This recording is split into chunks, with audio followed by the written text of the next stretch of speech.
Some 30 years ago, I was given a video to watch about paradigm shifts. It was a video prepared for business leaders, and it showed what happened when a paradigm shift occurs. One of the most telling examples of a paradigm shift involved watches. You see, up until a generation or so ago, the major manufacturers of watches were in Switzerland. Then a new type of watch was introduced that didn't depend upon springs and gears. The strange thing was it was invented by Swiss watchmakers who didn't bother to copyright it, but instead they showed it off at an exhibition. Texas Instruments and Seiko of Japan saw this new invention, grabbed hold of it, and changed the watchmaking industry. So much so, tens of thousands of workers in Switzerland lost their jobs as those two new companies initially took over the sale of watches. Now, one of the lessons to be learned is that when a paradigm shift occurs, everybody goes back to zero. You start again. You have to embrace new ways of doing things. So let's look at a paradigm shift. You might ask the question, what is a paradigm? Well, a paradigm is a pattern or a model of thoughts and actions. It is not only something that happens in the business world, but it also occurs in the church. Let me give you an example of a paradigm shift. Ministries have had to recognize and adjust to paradigm shifts. Take the Billy Graham Evangelistic Association, for example. It's had to adapt to a new world. For years, one of their major outreaches, or the ways that they did it, the paradigm they followed, was to use radio. They had the radio program, The Hour of Decision. But they still carried on in other ways too, but in many cases they dropped that radio program, and then they began to emphasize internet evangelism.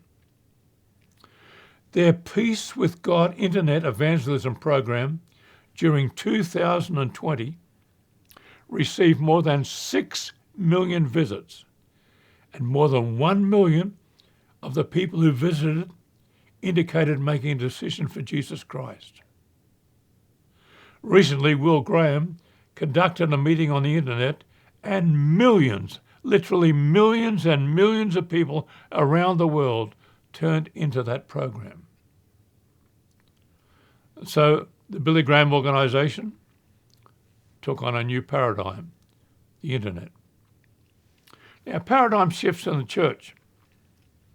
If you stop for a moment and think about paradigms in the church, specifically the evangelical, charismatic, or Pentecostal branch of the church, you will see paradigm shifts that have taken place in recent times.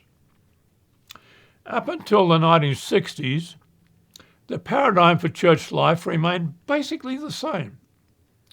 1 hour Sunday morning service, usually at 11 o'clock, following your denomination's particular pattern of how they did things.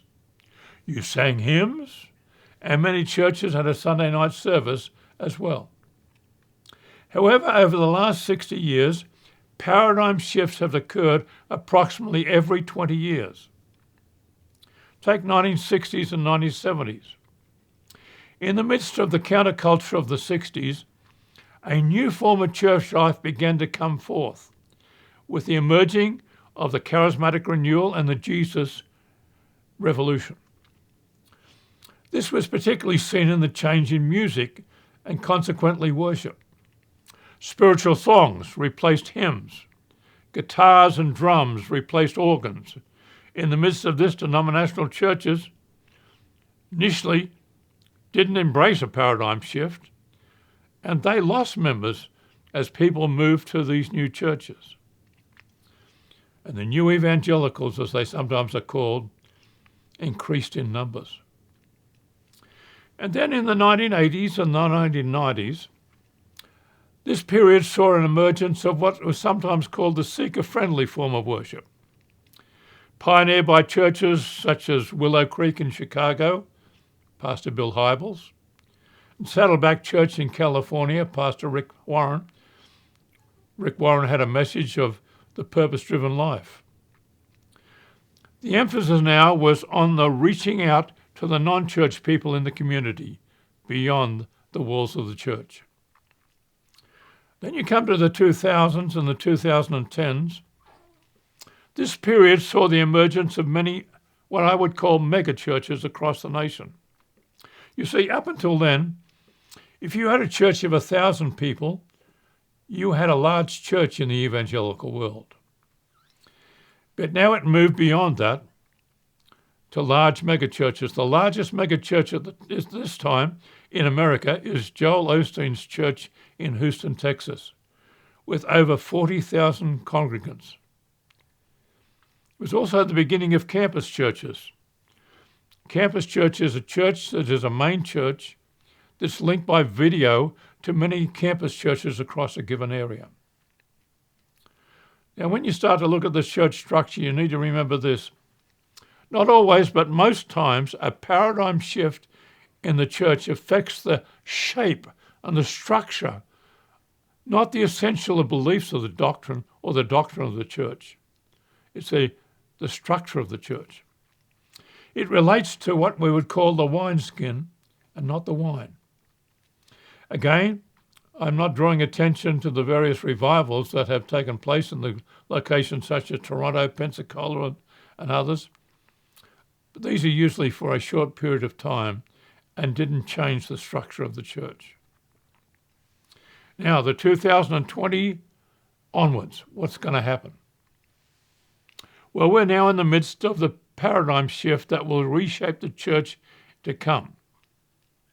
Lee Grady, a one-time editor of Charisma magazine, wrote, quote, "There is evidence of a sweeping tsunami that will reshape the church in this decade. All across this nation and around the world, the COVID-19 pandemic has forced us to reevaluate our core priorities. It has shoved us into an uncomfortable realization that business as usual will never work again. God is using this crisis to prune away dead branches so that we can bear more fruit." And he asked the question, are you ready for the shift? So think about the shape of the church to come. Let me share three ways of a paradigm shift for the church in the future. Number one, the digital revolution. Probably the most far-reaching change will be the effect of the digital world on the shape and the structure of the church. Now, I'm from the old way of doing things, the old generation of people who, would you believe it, grew up without even a television. We initially did not have a telephone, and the closest thing we had seen to a cell phone was the cartoon character Dick Tracy, who had a wireless wristwatch. And at the time, we thought that was a little bit far-fetched. I have my children and my grandchildren to thank for helping me relate to a new world of computers. The internet, social media. Young people today have been brought up with computers. With the restrictions brought about by COVID-19, they have even had to learn online via their computers as they could not go to school in person. We have a whole generation that is increasingly living their lives on cell phones, tweets, YouTube, Facebook, and so on. We may see deficiencies in that way of life, but we have to recognize it's the reality of young people today. Those churches who are already moving towards using the internet are pressing on while others are playing catch-up. These changes many things, including staffing, either paid or voluntary. It means a recognition of the importance of the computer staff. I know of several churches that have internet positions on their full-time staff, including internet pastors. The second thing, I believe, in a paradigm shift is the need to retain the personal touch. If there's a downsize to the digital age, it is that it has reduced the importance of face-to-face contact with people. We need to recognise the importance of this as part of the shape of the church to come.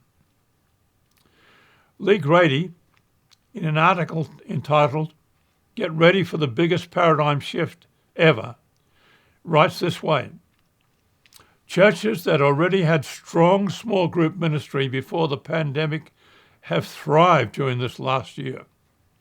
But churches that put all their resources into big congregational events have been shut down or have lost huge percentages of their membership. There's nothing wrong with big gatherings.